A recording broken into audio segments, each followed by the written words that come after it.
Hi, this is Bill Boyd, better known to those of you who follow me on Twitter or who follow my blog as the Literacy Advisor.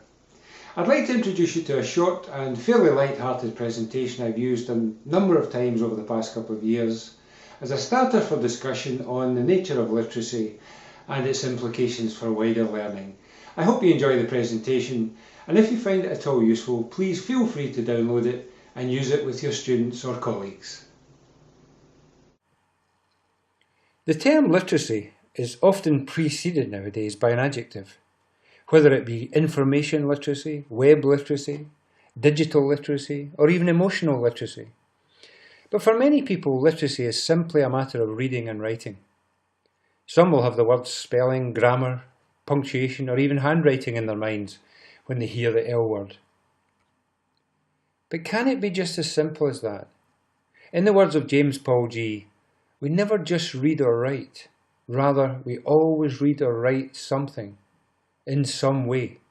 Which seems to me to suggest that it isn't so much the idea of literacy which changes through the years, but the text and the context in which we apply it.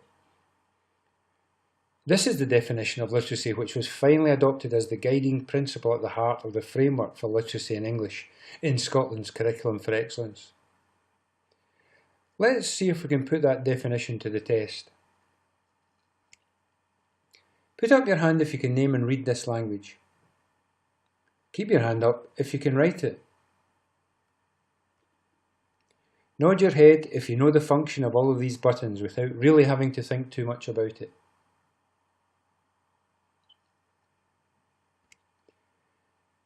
Is this some kind of reading exercise?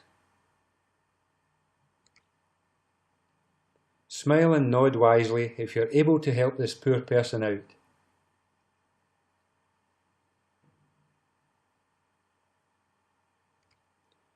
Some people prefer their literacy definitions simple and traditional, so that I'm often asked, does punctuation still matter? In fact, of course it does. It can often be the difference between life and death.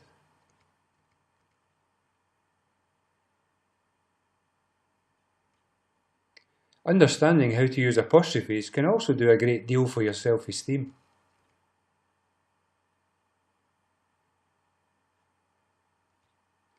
And how about everyone's favourite test of literacy, spelling? If you have a paper and pencil handy, try spelling these three fairly common words. The first word is supersede. The second word is inoculate. And the third word is desiccated. That's supersede, inoculate, and desiccated. Now let's see how you get 1 out of 3.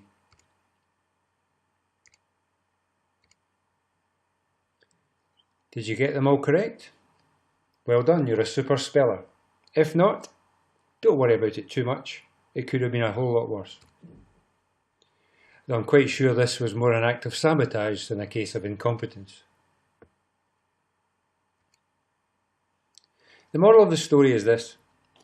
Whether your definition of literacy is an all-singing, all-dancing 21st century definition, or a much more traditional variation of reading, writing, talking and listening, none of us is the finished article, and I don't believe that these two notions are mutually exclusive anyway. We are all developing our literacy skills throughout life, which in turn suggests to me that the terms literate and illiterate should be immediately consigned to the trash can of history. Thank you for listening. You can find much more on literacy in the 21st century, along with a multitude of links to free resources on my blog at www.theliteracyadvisor.co.uk.